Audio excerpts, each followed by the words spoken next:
वालेकुम। ये 3 दिन के बाद मैं वीडियो जारी करने लगा हूँ। ये दुनिया है, कदम कदम पर फितने, मक्कारी, अय्यारी और ऐसी ऐसी मिलावट वाली चीज़ें, अनबुझ आग, बीमारियाँ, तकलीफ़ें। ये ऐसी बीमारियाँ, तकलीफ़ें, परेशानियाँ। तभी मैं बार बार कहता हूँ, अब भी अपना अल्लाह के सुपुर्द कर दे तौबा के साथ।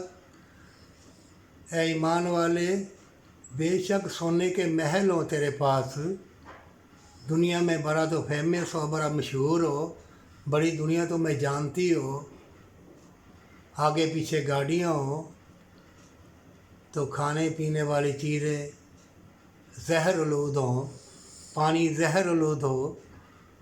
जैसे फ़लस्तीन में कितनी कितनी बिल्डिंगें, मकान गिर गए, बच्चे 10-11 साल के कीचड़ पर सोए हुए हैं।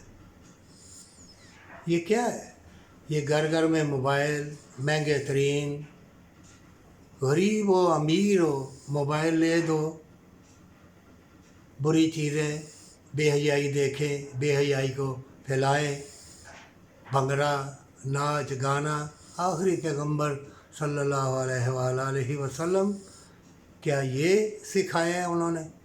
क्या ये कहा कि इस तरह करो तुम्हें जन्नत मिल जाएगी?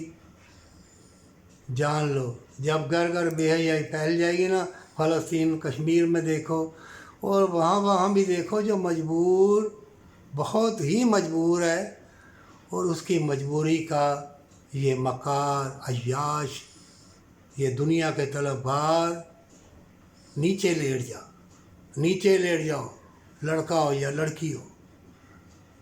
कहीं इज़्ज़त महफूज है किसी की? नहीं।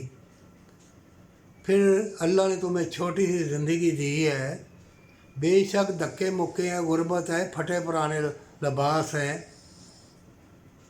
तो क्या अल्लाह तुम्हारे साथ नहीं है? तंदुरुस्ती तुम्हारे साथ नहीं? तुम अमेरिका इलाज कराने तो नहीं गए, लंदन नहीं गए इलाज कराने के लिए? क्या तुम्हें डर खौफ तो नहीं ना कि तुम्हारी गाड़ी बंगले ना छिन जाए, कोई तुम्हें मार ही ना दे? जो अल्लाह वाले हैं, थोड़े में कनायत करते हैं, अल्लाह उसका हामी और नासर है। ये छोटी ज़िंदगी, ये मोहलत दी गई है तुम्हें, इस मोहलत से फ़ायदा उठा ले। बड़ी जंग होगी, बड़ी तबाही बर्बादी आएगी। तुम बार बार मैं कहता हूँ, जो बर्बाद हो रहे हैं लोग दुनिया में, किसी भी खत्ते पे चले जाओ, मुस्लिम हो या गैर मुस्लिम हो, है तो सब अल्लाह के बंदे। तो मोमिन सारी दुनिया के लिए खैर व बरकत की दुआ कर और दर्स दे भलाई का, जन्नत का, रहमत का। अल्लाह तुम्हें इन फितरों के दौर में महफूज रखेगा, और इनाम हमेशा की जन्नत और मोहब्बत और तंदुरुस्ती देगी। और मौसम जो रंगीन हसीन होंगे वो तुम्हें घेरा डाल लेंगे, और मकर व फ़रेब दुनिया के तलबगार वो पीछे हट जाएंगे, पर सच्ची तौबा के साथ।